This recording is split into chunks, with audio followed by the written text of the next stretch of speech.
जी हमें कॉन्फ्रेंस में लिया गया, इंटरनेशनल इन्वेस्टमेंट के हवाले से कहा गया कि बिल्कुल जिस तरह ईस्ट इंडिया कंपनी आई थी उनको जिस तरह इख्तियारात दे दिए गए थे, कहीं कोई केस नहीं हो सकता, कोई पूछ नहीं सकता, कोई टैक्स नहीं होगा, उस तरह के बिल पास हो रहे हैं जो जिनको आइन पाबंद करता है कि अगर इंसानी हकूक़ की पामालियाँ हो रही हों, अगर मुल्क के अंदर जो है वो इस तरह के खिलवाड़ हो रहा आइन और कानून के साथ, तो उनको एक्शन लेना है। पूरा दहशतगर्द का नेटवर्क किस तरह पाकिस्तान की एजेंसी ने पकड़ा, पूरे सबूत, और अब किस तरह इंटरनेशनल ऑर्गेनाइजेशंस को ये सबूत दिखाए जा रहे हैं।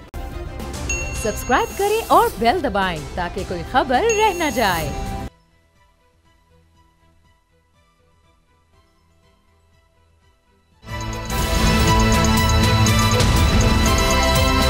अब पता चला। अस्सलाम वालेकुम। प्रोग्राम आप पता चला के साथ मैं हूं सिद्दीक जान।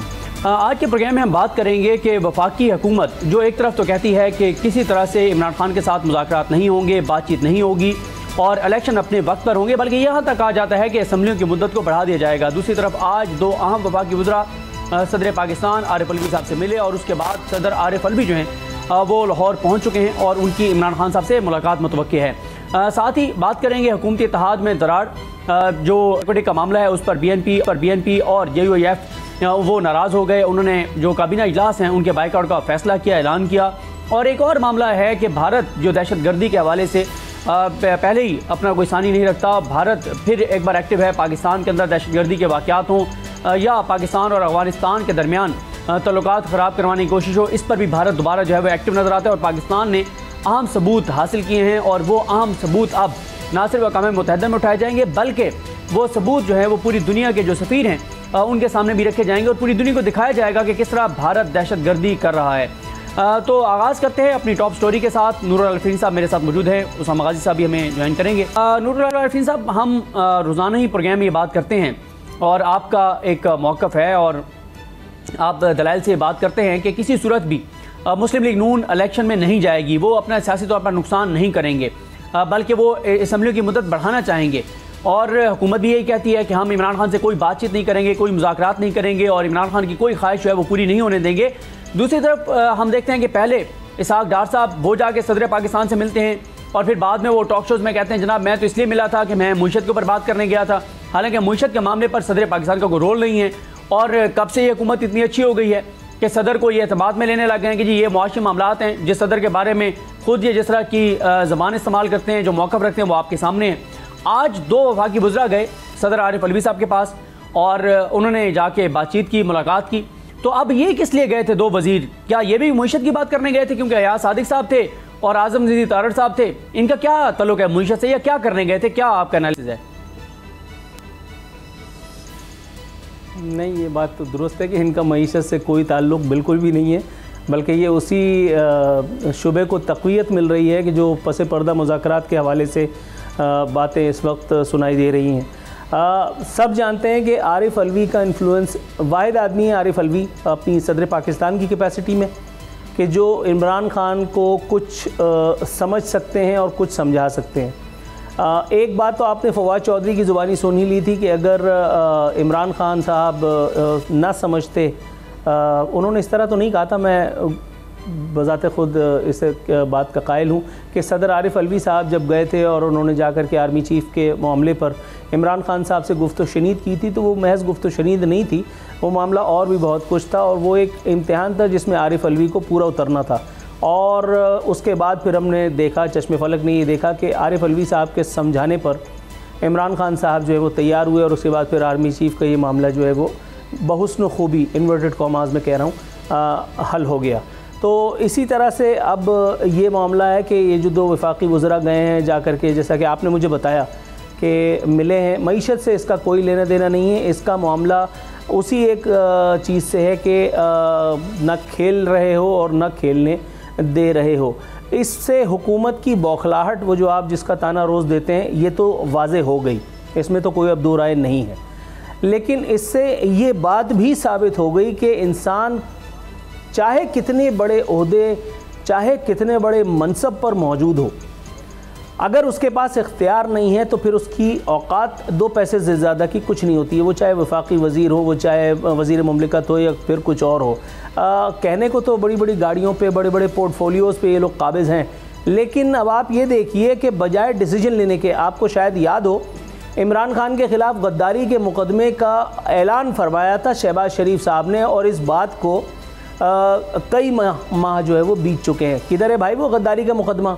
अगर आप इतने ही तवंगर थे, अगर आपके हाथ में वाकई अनाने इक़्तिदार है और आप ये सब फैसले करने पर कुदरत रखते हैं, तो ज़रा मुकदमा करके दिखाइए। तो ज़रा इमरान खान के ख़िलाफ़ रियासत उस मुकदमे को ज़रा परसू करके दिखा दे। ये हवाई फायर करके आप अपने आप को न सिर्फ तमस्कुर का निशाना बना रहे हैं, बल्कि इन्होंने अपनी सबसे बड़ी कमज़ोरी को इमरान खान एंड कंपनी के सामने आज आया कर दिया है। इन्होंने बता दिया है कि हाथ पल्ले इनके पास कुछ नहीं है।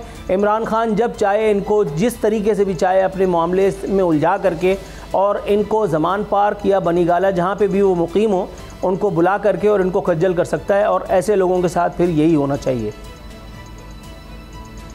देखें नूर अरशद साहब, कल जब प्रोग्राम में बात हो रही थी तो कल मैंने अर्ज़ किया था प्रोग्राम में कि मेरी कल भी इंफॉर्मेशन थी कि एक अहम रहनुमा तहरीक इंसाफ के वो इस्लामाबाद में मौजूद थे और बैकडोर मुज़ाकरात जारी थे।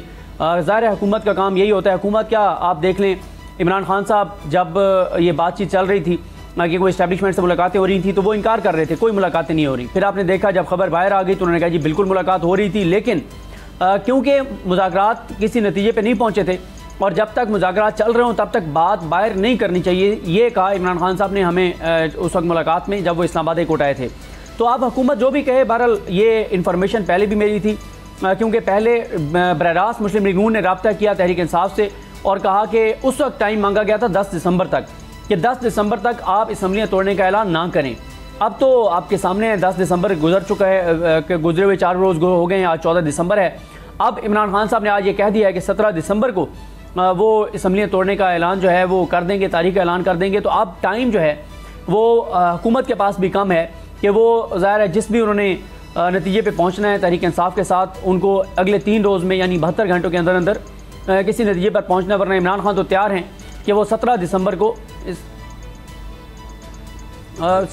को जो है वो असम्बली तहलील कर देंगे। तो उसामा गाजी साहब भी आ गए हैं, तो उसामा गाजी साहब से बात करते हैं। उसामा भाई, कल ही हम ये बात कर रहे थे मुज़ाकरात के हवाले से और आज आप देख ही रहे होंगे कि आज 2 वफाकी वज़रा जाके मिले और उसके बाद सदर पाकिस्तान लाहौर पहुंच गए हैं। तो क्या आपका क्या एनालिसिस है, लगता है कि कोई बड़ा ब्रेक थ्रू हो सकता है या नहीं, अल्टीमेटली इमरान खान को असम्बलियाँ तोड़नी पड़ेंगी? आज देखिए, एक तो लाहौर में जो है वो चूँकि सदर पाकिस्तान भी, फिर मीटिंग्स इतनी जारी हैं कि ट्रैफिक, चूँकि मुझे भी उधर से आना होता है जहाँ पर ज़मान पार्क यानी उसी मेन रोड से, तो काफ़ी ज़्यादा ट्रैफिक जाम है। तो उसी से भी पता लग रहा है कि सियासी गहमा गहमी कितनी ज़्यादा है और अब ये फैसलों के दिन हैं। लेकिन मैं ये बात करना चाह रहा था, पहले मैं नूर आरफीन आपकी तरफ आता हूँ कि एक तरफ ये सोचा जा रहा है कि जिस तरह आज सदर से मुलाकात अयाज सादिक साहब ने भी की है और वज़ीर क़ानून साहब ने भी की है, लेकिन दूसरी तरफ इमरान खान के ख़िलाफ़ जो केसेस हैं वो भी हम देख रहे हैं कि आगे बढ़े, उनकी भी डेट्स आ रही हैं। तो एक ये भी सोच है कि शायद ये एक डिलेइंग टैक्टिक हो सकता है और इमरान खान साहब को नाअहल तो करना ही, यानी मैदान से बाहर निकालना ही है, जिस तरह मियाँ जवेद लतीफ़ साहब पहले कह चुके हैं। तो आपको लगता है दोनों चीज़ें साथ साथ चलती रहेंगी? Absolutely Usama, absolutely. देखें, मैं आपको पहले दिन कह चुका हूँ इमरान खान साहब को इन्होंने 2000% नाअहल करना है और मैं ये बात भी कर चुका हूँ। मेरा ख्याल है उस दिन जमील फ़ारूकी हमारे साथ थे और जमील फ़ारूकी ने उस बात पर मोहर तस्दीक सब की थी और हमने ये बात भी की थी कि there is no PTI if there is no Imran Khan. अगर इमरान खान को नाअहल करार दे दिया जाता है तो PTI नामी किसी सियासी जमात का, जो इस वक्त पाकिस्तान की सबसे बड़ी सियासी जमात होने की दावेदार है, PTI का मतलब इमरान खान है। कोई सेकंड टियर में बड़े बड़े लीडर होंगे, बड़े बड़े चौधरी होंगे, बड़े बड़े नाम मौजूद हैं, लेकिन अभी तक, अब आप इसको इमरान खान की स्ट्रेंथ कह लें या PTI में दीगर जो रहनुमा हैं उनकी वीकनेसेस कह लें, कि इमरान खान के सामने किसी का चिराग जलने ही नहीं पाता। तो ये बात आपकी बिल्कुल खुदा लगती मुझे महसूस होती है कि ये इस वक्त डिलेइंग टैक्टिक्स भी लग रही हैं कि इमरान खान को एक तरफ तो मुज़ाकरात में उलझा करके और फिर दूसरी तरफ से उनका काम जो है वो उतार दिया जाए। और मैं आपको पहले बता चुका हूँ और बड़े वसूख के साथ बता चुका हूँ और मेरा वसूख बेजा नहीं है कि इमरान खान को आज नहीं तो नए साल में, मुझे नए साल का ही पता है नए साल का सूरज इमरान खान साहब के लिए ज़ाती कैपेसिटी में अच्छा नहीं है और इस बात की सबूत और शवाहिद काइंडली आप मुझसे नहीं मांगिएगा। ठीक है, अब टॉप स्टोरी पर आते हैं सिद्दीक। यही इसके साथ जोड़ते हुए कि इमरान खान साहब के गिरद घेरा तंग किया जा रहा है, बिल्कुल इस तरह इमरान खान साहब पहले कह दिया था कि जी बंद कमरों में फैसले हुए हैं, मुझे मारने की प्लानिंग है, और फिर हमने देखा कातलाना हमला भी हुआ। अब ये एक और प्लानिंग है और उसको तो आगे बढ़ाया जा रहा है, वो नहीं रुकी। और दूसरी तरफ हम देख रहे हैं कि अंदरूनी इख्तलाफात, एक तो हुकूमत से गवर्नेंस नहीं हो रही, माशी अबतरी है, आज हंगामी इजलास भी बुला लिया था वज़ीर आज़म ने। ये रेकोडिक का जो मामला है उस पर JUI भी नाराज़ हो गई, महंगल साहब भी नाराज़ हो गए। ये उसी तरह नाराज़ हुए हैं जिस तरह MKM नाराज़ होती है और फिर मान जाती है, या इस दफ़ा कोई फ़र्क है कि जी हमें कॉन्फ्रेंस में लिया गया, इंटरनेशनल इन्वेस्टमेंट के हवाले से कहा गया कि बिल्कुल जिस तरह ईस्ट इंडिया कंपनी आई थी उनको जिस तरह इख्तियारात दे दिए गए थे, कहीं कोई केस नहीं हो सकता, कोई पूछ नहीं सकता, कोई टैक्स नहीं होगा, उस तरह के बिल पास हो रहे हैं। तो इस पर ये लोग तशवीश का इजहार कर रहे हैं, इनको मना लिया जाएगा आपको लगता है, या ये दरारें गहरी हो सकती हैं? ये दरारें बिल्कुल गहरी नहीं होंगी। उसकी तीन वजूहत हैं। पहली बात यह है कि अब सबका मफाद इसी में है कि ये मिलकर चलें। अगर ये अलग अलग होंगे तो इनकी तबाही और बर्बादी होगी, मिल के रहेंगे तो काम इनकी तबाही और बर्बादी होगी। तो इसलिए ये बिल्कुल रहेंगे हुकूमत के साथ, या हुकूमत को छोड़ के बिल्कुल नहीं जाएंगे। इनकी सियासी औकात इतनी नहीं है कि जाएँ, क्योंकि सबसे बड़े पहला पॉइंट यह है कि सबसे बड़े बेनिफिशरी हैं ये तीनों, ये सारी जमातें और हुकूमत भी, और ये दो जो नाराज़ हो रहे हैं ये नून लीग और ये दोनों जमातें बेनिफिशरी इकट्ठे। फिर इनको पता है कि जो भी उतरेगा इस कश्ती में से कश्ती भी डूबेगी और वो और ज़्यादा उसको नुकसान होगा। तीसरी बात यह है कि कुछ और भी फैक्टर्स हैं जिनके कहने पर यह हुकूमत बनी थी, जिन्होंने इनको इकट्ठा किया था, उनकी मंजूरी के बगैर, उनके हुक्म के बगैर, उनकी कॉल के बगैर ना ये वैसे इनकलाबी हमें बना के हम इनको बड़े बड़े इनकलाबी समझते थे। जब मियाँ साहब तकरीरें कर रहे थे, गुजरांवाली वाली तकरीर, गुजरांवाला और उसके बाद बाकी तकरीरें, और लोग कह रहे थे तारीख रकम हो गई है, पाकिस्तान की तारीख में कैसे नहीं, ऐसे किसी ने नहीं लड़का एस्टेब्लिशमेंट को, मियाँ साहब ने कमाल कर दिया है। फिर आपने देखा वही मियाँ साहब, वो सिर्फ एक जो धमकी थी वो ये थी कि जनाब हमें ज़रा बूटों में बैठने का आप मौका दें, और जब मौका मिल गया तो आज वो मियाँ साहब जिक्र भी नहीं करते, और आज जिनके खिलाफ वो तकरीरें करते थे, गालियाँ देते थे, आज उनको डिफेंड करते हैं।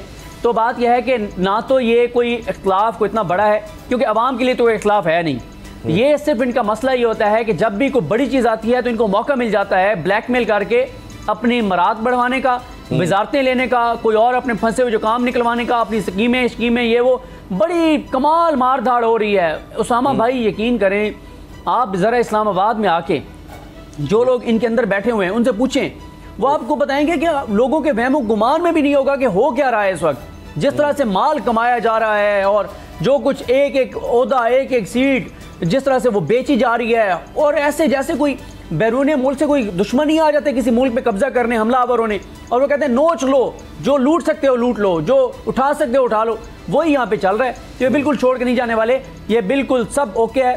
सिर्फ कुछ काम इनके रुके हुए थे BNP मंगल के, और वो निकलवाने के लिए किया, बाकी कोई इसमें तो फजलुर रहमान साहब और कितनी मिनिस्ट्रियाँ या और कितने लोगों को एडजस्ट करवाना चाहते हैं। अब नूर आरफीन, इसका मतलब है कि इमरान खान इनके बहुत बड़े मोहसिन हैं। इनमें वो जमातें जो एक दूसरे का पेट फाड़ने की बात करते थे लीडरशिप को पुकार कर, तो सबको इकट्ठा करना, सबको इकट्ठा रखना, सिर्फ वाहिद खतरा इमरान खान है, और इतना बड़ा खतरा है कि ये अलग नहीं होते। MKM की तरह, चाहे मौलाना साहब हैं, BNP मंगल, ये सब जमातें सिर्फ इसी तरह। वो हमने देखा कि मोहसिन दावड़ साहब भी बड़ी तकरीरें करते हैं असम्बली में, लेकिन छोड़कर कोई नहीं जाएगा कभी भी। देखिए, सियासत में कोई भी हुर्फ आखिर नहीं होता। जैसे आम ज़िंदगी में मैं कहा करता हूँ कि कोई भी शर्त ज़िंदगी नहीं हुआ करता, उसी तरह से सियासत में कोई हुर्फ आखिर नहीं होता। कल के दोस्त आज जो है वो मुखालफिन हो सकते हैं, कल के मुखालफिन। आपको क्या लगता है ये इमरान खान के हैंडसम होने की वजह से परवेज़ इलाही साहब जो चिंगम की तरह चिपके हुए हैं? मैं आखिरी वक्त तक परवेज़ इलाही एंड कंपनी पर यकीन नहीं कर सकता कि वो इमरान खान का साथ देंगे, इसलिए कि कुछ खबरें ये भी आ रही हैं। अभी तो सब ज़ाहिर प्रेडिक्शंस हैं, वो वक्त बताएगा कि क्या सही है क्या नहीं। वफ़ान हाल ये भी कह रहे हैं कि परवेज़ इलाही दरून खाना जो है वो PDM हुकूमत से या बाल्फाज दीगर आप कह लीजिए कि नवाज़ शरीफ से मामलात के इंतज़ार में हैं, और इसी हवाले से चौधरी शुजात साहब का जो है वो रब्ता हो रहा है लंदन में। और अगर वहाँ कोई ऐसा ब्रेक थ्रू हो जाता है तो परवेज़ इलाही को 5 मिनट, बल्कि 5 मिनट भी शायद मैं ज़्यादा कह रहा हूँ। अच्छा। बाकी जहाँ तक रहेगी बात ये कि वो सारे अपने खाने कमाने भाई अभी थोड़ी देर पहले भी बात हो रही थी, मैं बिल्कुल इबाहम आमेज़ अंदाज में बात करके और फिर बात को घुमा देता हूँ और आप पर वाजिब है कि आपने उस बात की तह तक नहीं जाना। अभी थोड़ी देर पहले मैं टिकर पढ़ रहा था कि मुशर्रफ ने NRO 1 और बाजवा ने NRO 2 दिया। अच्छा, उससे पहले वाला जो दिया था वो बाजवा साहब ने, वो क्या था फिर, उसके बारे में अगर हम जान सकें। लेकिन ये मेरा ख्याल है जानना मैदों के लिए, हाजमे के लिए मुफीद नहीं होगा। बात यह है कि आपको शायद कुछ दाल में काले की बू वहाँ से भी आ जानी चाहिए। सरदार तनवीर इलियास, वो सेंटोरस के मालिक, आप देखिए कि उन्होंने किस तरह से शहबाज शरीफ को जो है वो तंग किया था अपनी शरारत से, और उसके बाद अगले ही दिन उनका एक ज़बरदस्त इन्वर्टेड, यार साफ़ी कहते हुए दिल दुखता है लेकिन बहरहाल है तो वो साफ़ी, उसके प्रोग्राम में बैठ करके उन्होंने किस तरह से इमरान खान साहब को जो है वो उनके ऊपर क्वेश्चन मार्क लगा दिया। उन्होंने कहा कि जी बाजवा साहब डबल विकेट पे नहीं खेल रहे थे। मतलब हद होती है यार, तुम्हारा bread and butter Imran Khan से चल रहा है, ठीक है। इमरान खान एक पॉइंट ऑफ व्यू दुनिया के सामने रख चुका है अबाउट समबडी, तुम वहाँ बैठ करके बात को कुछ और भी कर सकते थे। तुम्हें ज़रूरत थी कि इस एक फड्डे में जो है वो टांग डालो, और ये करके तुमने इमरान खान को कितना एम्बेरस किया। और इमरान खान वो आदमी नहीं है कि जो अपनी एम्बेरसमेंट को इतनी आसानी से झेल ले। इमरान खान ने जवाब तलब किया था, अब वो मेरा ख्याल है सिद्दीक जान को शायद पता हो, क्योंकि मुझे नहीं मालूम है वाकई कि उस जवाब का क्या बना। ब्रेक का वक्त है जी, न्यूज़ अपडेट्स हैं, ब्रेक लेते हैं, ब्रेक नाम में मिलेंगे।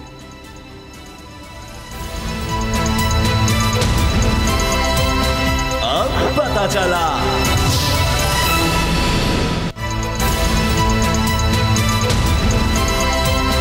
अब पता चला।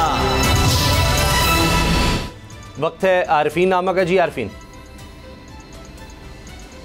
जी उसामा, खुशी की खबर है, पाकिस्तान में आज़ादी अदलिया का एक नया सूरज इन्वर्टेड कॉमाज में तुलू हो गया है।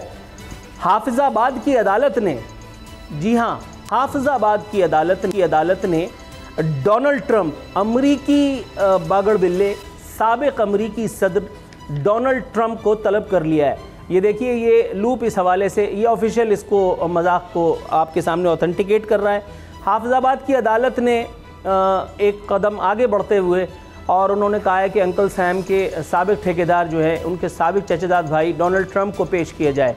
मुद्दा क्या था मैं आपको ये बता दूं, मेरे सामने एक खबर बता रही है, फैमिली कोर्ट का एक रफड़ है और उसमें मौक़िफ़ इख्तियार किया गया एक दरख्वास्त में कि ससुराल वाले एक खातून की बच्ची को ज़बरदस्ती लेना चाह रहे हैं। बताया गया है, वकील शुएब असलम साहब वो कह रहे हैं कि दरख्वास्त गुजार की सास और 2 नंदें ट्रंप की कंपनी में मुलाजिम हैं। साबिक अमरीकी सदर डोनाल्ड ट्रंप की जानिब से मकामी पुलिस पर प्रेशर डाला जा रहा है। अच्छा, ये अधूरा मजाक था, तो इसको मजाक को फिर आगे बढ़ करके और बाज़ाब्ता शक्ल देते हुए अदालत ने कहा अच्छा तुम अकेले ही मजाक कर सकते हो, हम नहीं करते। फिर अदालत ने कहा कि डोनाल्ड ट्रंप चलो जल्दी से इधर आओ। अच्छा, हाफिज़ाबाद की अदालत, मतलब हद हो गई यार। सुप्रीम कोर्ट बुलाए तो चलो समझ में आ रहा है, अच्छा सुप्रीम कोर्ट के फलाने भी बुलाएं तो डोनाल्ड ट्रंप को क्या पड़ी है, उनको कौन सी समझ में आएगी। वो पंजाबी में आप जो भी बात उससे करें या पश्तो में बोलें या उर्दू में बोलें, उसको सानू की लगा हुआ है। अच्छा, उसको उसके मुल्क की अदालतें नहीं कुछ कर पा रही तो आप क्या कर लेंगे। अच्छा, जिनका करना था उनका क्या हो गया, एक तो ये सवाल भी है। लेकिन ये मामला ज़रा शायद नो मैन लैंड में चला जाएगा, इसलिए हम दोबारा वापस आते हैं। गोरा साहब से मेरी बात हुई थी, गोरा साहब बहुत हंस रहा था, वो कह रहा था कौवा चला हंस की चाल और अपनी भी भूल गया। भाई पहले साने ताहिर प्लाजा, साने बल्दिया टाउन और मनी लॉन्ड्रिंग केस, किसी की फलाना मामला, किसी की ठिकाना मामला, पहले ये तो कर लो। हमें याद है इस्लामाबाद हाई कोर्ट ने कर्नल जोसेफ नाम के एक बंदे को, जिसने अपनी गाड़ी के नीचे 2 लोगों को लिटा दिया था शराब के नशे में, उसको इस्लामाबाद हाई कोर्ट ने, जब मैं पिछले चैनल पे था और मैंने उस वक्त भी 8 प्रोग्राम किए थे, इस्लामाबाद हाई कोर्ट ने कहा था कि हम इसको नहीं जाने देंगे। अमेरिका से तैयारा आया, हमने कहा शट अप, वापस जाओ। वो तैयारा वापस गया, मुझे वाकई दिल में कोई उम्मीद जगी, मैंने कहा शायद कोई मामला हो रहा है। उसके बाद पता चला कि अदालत ने उसको बाकायदा पेश करदा इन्वर्टेड कॉमास में शवाहिद की रोशनी में उसको सिफारतकार तस्लीम करके और उसको फिर कहा कि अब आप जा सकते हैं। अबे भाई, तो उनका तैयारा आया था, उसी में फ्यूल बच जाता हमारा। मतलब इज़्ज़त तो ठीक है, मतलब हम जैसे मुल्कों में जहाँ पे हम हैं, इज़्ज़त, कौमी वक़ार, ये सब तो आनी जानी चीज़ है, लेकिन अगर उनका फ्यूल थोड़ा सा हम जलवा लेते तो शायद थोड़ा सा अच्छा नहीं होता। अच्छा, दूसरी बात अदालत जो है उसकी इसी चीज़ को देखते हुए मेरा ख्याल है अपनी आँखों में खुशी की जोत जलाई है जस्टिस साबिक जज शौकत सिद्दीकी साहब ने। शौकत सिद्दीकी साहब जिन्होंने कहा था कि इदारों का अमल दखल और फलाना फलाना, और उसके बाद फिर उनके साथ मामलात हो गए थे। उन्होंने मौक़िफ़ अपनाया कि सुप्रीम जुडिशल काउंसिल की कार्रवाई के ख़िलाफ़ केस की आखिरी समाअत जून 2022 में हुई थी। जनवरी 2023 से शुरू होने वाले हफ्ते में मेरे केस की समाअत की जाए। मेरा ख्याल है ये हाफिज़ाबाद की अदालत वाले मामले से इनको ज़रा तक़वियत मिली होगी। उन्होंने समझा होगा कि वाकई शायद अदलिया अब इतनी आज़ाद हो गई, जब डोनाल्ड ट्रंप को बुला लिया तो यार मेरा केस क्या है। फिर उनके अपने हिसाब में उन्होंने ठीक किया। अब ये जो चेहरा आप देख रहे हैं, अबे नहीं भाई, खुदा का खौफ करो, वो जज है, वो लगाओ कामरान टिसोरी, वहाँ तक ठीक है। कामरान टिसोरी साहब जो हैं उन्होंने एक ज़बरदस्त किस्म का मौका दिया है। वो कह रहे हैं अलादीन पार्क की अज़-सर-ए-नौ तामीर नाम जिना पार्क रखा जाएगा। अब आप हैरान हो रहे होंगे कि कहाँ डोनाल्ड ट्रंप, कहाँ अलादीन पार्क और कहाँ कामरान टिसोरी। अलादीन पार्क आप तामीर तो करने जा रहे हैं, मगर भाई वो आज़ाद इदारे के चौधरियों से पहले परमिशन ले लीजिएगा, वरना वहाँ किसी को कुछ चाहिए होगा और उसको नहीं मिला तो फिर वो कहेगा जैसे नस्ला टावर गिरा दिया था वैसे ही एक मरतबा फिर, क्योंकि गरीब की कुटिया पे हर आदमी का बुलडोजर चल जाता है ना, तो वहाँ पहले इस्लामाबाद वालों से पहले पूछ लें अंकल लोगों से कहीं किसी को कुछ मामला तो नहीं है। अच्छा, दूसरी बात बिल्कुल इख्तिसार के साथ, ये मामला तो ख़त्म हो गया। आखिरी लाइन बड़ी मज़ेदार है इस खबर की। कामरान टिसोरी ने मुख्तलिफ दुकानों से लजीज खाने भी खाए।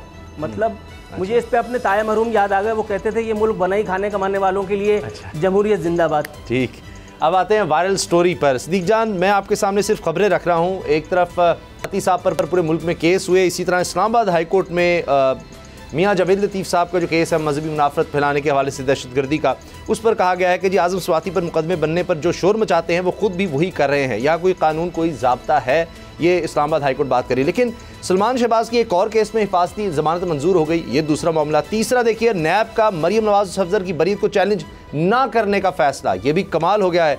और फिर इसके साथ फरियाल तालपुर नाअहली केस का फैसला, महफूज फैसला सुनाया गया है, और जनाब वो ये है कि दरख्वास्त मुस्तरद होगी कि वो नाअहल नहीं हो सकती जी।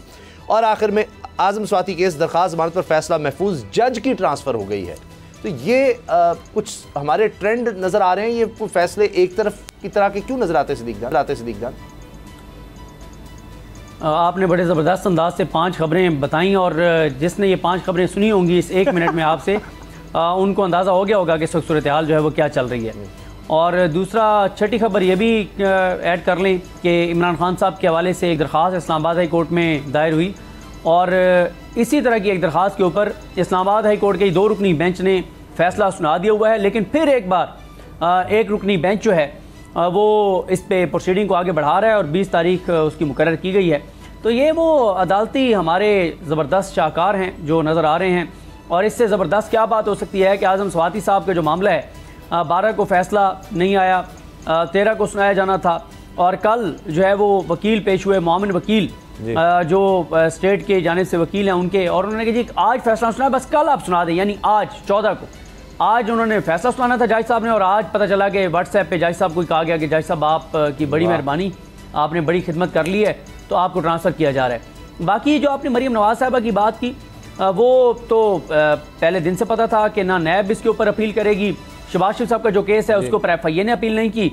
तो यही मामला है जो चीफ जस्टिस पाकिस्तान है उमरता बंदियाल साहब जो इसका केस सुन रहे हैं, उनको देखना चाहिए, जिनके पास ये इख्तियार है, जिनको आइन पाबंद करता है कि अगर इंसानी हकूक़ की पामालियाँ हो रही हों, अगर मुल्क के अंदर जो है वो इस तरह के खिलवाड़ हो रहा आइन और कानून के साथ, तो उनको एक्शन लेना है। तो वो उनके ऊपर एक तरह का आइन ने फ़र्ज़ किया हुआ है, तो उनको देखना चाहिए कि किस तरह से वज़ीर-ए-आज़म के साहबज़ादा आता है, उससे यानी हद हो गई है भाई। इस्लामाबाद हाई कोर्ट के जज साहब हल्का सा पूछ तो लेते कि हुजूर ये आप 3-4 साल रहे कहाँ पे, थोड़ा सा हमें भी आगाह कर दें, यहाँ तक नहीं पूछा। और उसके बाद आप देखें, और फिर लोग सवाल करते हैं किस तरह से ये हो रहा है, इंसाफ अदालतें, फिर इसीलिए हमारा नंबर पता नहीं कहाँ जाता है, ढूंढना पड़ता है कि आखिर से नीचे से लिस्ट शुरू करनी पड़ती है। ब्रेक का वक्त है, ब्रेक के बाद इनसाइड स्टोरी में बात करेंगे भारत का पूरा दहशतगर्द का नेटवर्क किस तरह पाकिस्तान की एजेंसी ने पकड़ा, पूरे सबूत, और अब किस तरह इंटरनेशनल ऑर्गेनाइजेशंस को ये सबूत दिखाए जा रहे हैं। ब्रेक के बाद बात करेंगे।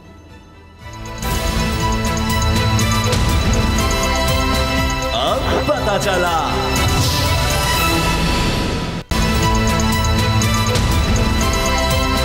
अब पता चला। भारत की खुफिया एजेंसी रॉ का पूरा नेटवर्क ना सिर्फ पाकिस्तान की एजेंसी ने पकड़ा बल्कि इनके मजीद कारिंदों की निशानदेही भी की है।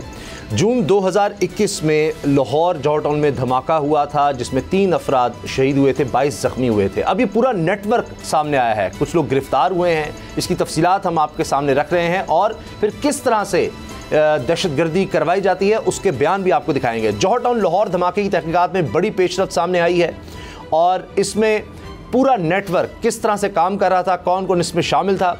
इसमें बुज़दिलाना हमले में भारतीय एजेंसी रॉ के मुलव्विस होने की तस्दीक हो गई है और इस पर प्रेस कॉन्फ्रेंस बाकायदा पाकिस्तान की तरफ से की गई है। भारतीय खुफिया एजेंसी के 3 एजेंटों संजय कुमार तिवारी, वसीम हैदर खान और अजमल के रेड वारंट इंटरपोल से जारी किए गए हैं ताकि इनको गिरफ्तार किया जा सके।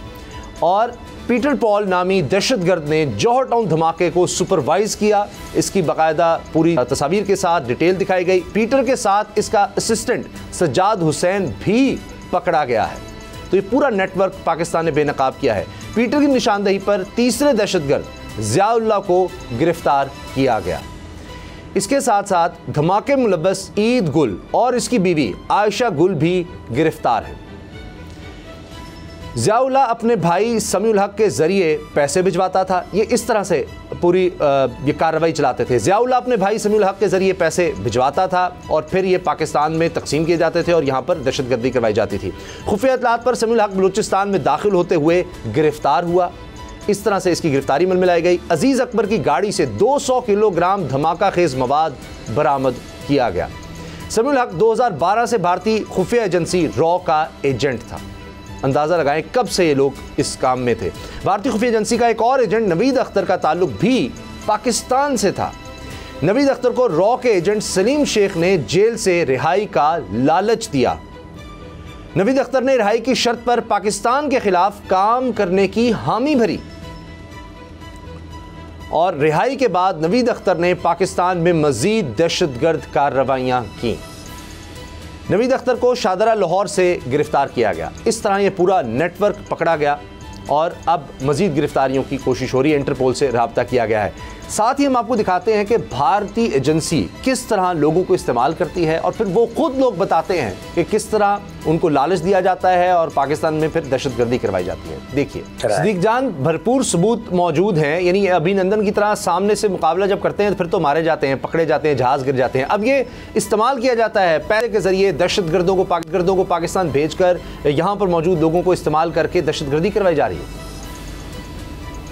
बिल्कुल, देखें भारत पाकिस्तान के ख़िलाफ़ ये कार्रवाइयाँ कर रहा था, कर रहा है, करता रहेगा। लेकिन जहाँ पे भारत ये कार्रवाई कर रहा है वहाँ पे हम अपने इदारों की सियासत में इन्वॉल्वमेंट पर तनकीद कर सकते हैं या उनके इंटरनल जो मामला उस पर तनकीद कर सकते हैं। लेकिन इसमें हमारा कोई शक नहीं है कि हमारी जो ISI है, हमारी जो दीगर इंटेलिजेंस एजेंसीज़ हैं, हमारी जो फ़ौज है, जहाँ भारत का मामला आता है तो जिस तरह से अभी ये डोजियर जो पाकिस्तान ने तैयार किया, एक सबूत पाकिस्तान ने सामने रख दिया। अब इम्तिहान है आलमी इदारों का, दुनिया के कई बड़े ममालिक का, कि वो क्या करते हैं कि भारत की दहशतगर्दी साबित हो गई है। एक सबूत पाकिस्तान ने सामने रखा है।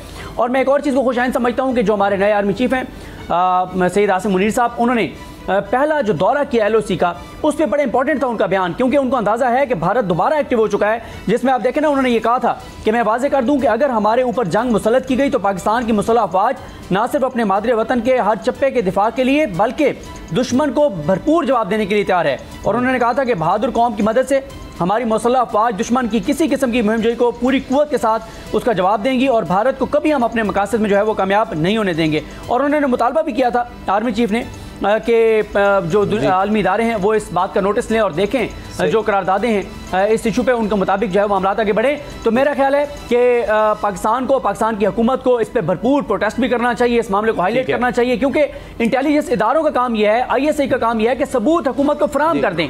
आगे पूरी दुनिया में हमारी हुकूमत ने उसको लेकर चलना है। अल्लाह करे कि हमारी हुकूमत इस पर अपना किरदार अदा करे।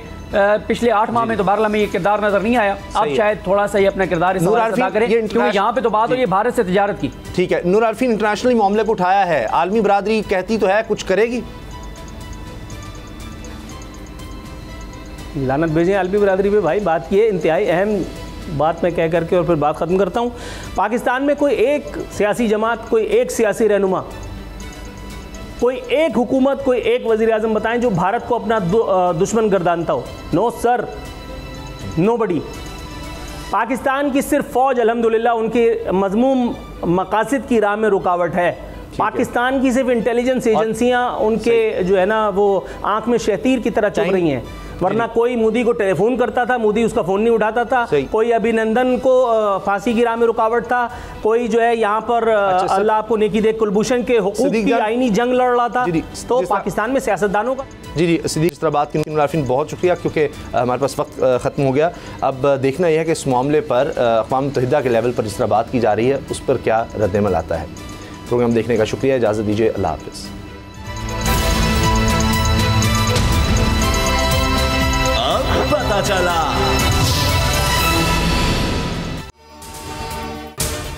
अगर आपको ये वीडियो पसंद आई तो सब्सक्राइब करें और बेल पर क्लिक करें।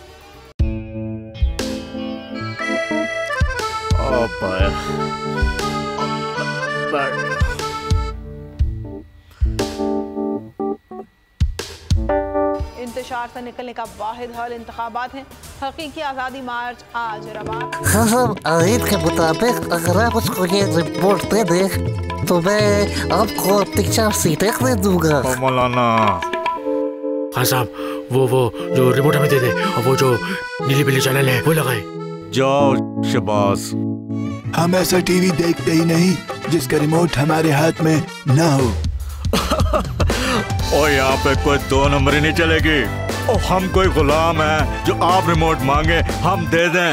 Absolutely not. यहाँ पे सिर्फ पाकिस्तान का नंबर 1 चैनल चलेगा, बोल, जो हकीकी सहाफत की जंग लड़ रहा है। पाकिस्तान के लिए कोई और नहीं, सिर्फ बोल खड़ा है। आप सब भी बोल देखें।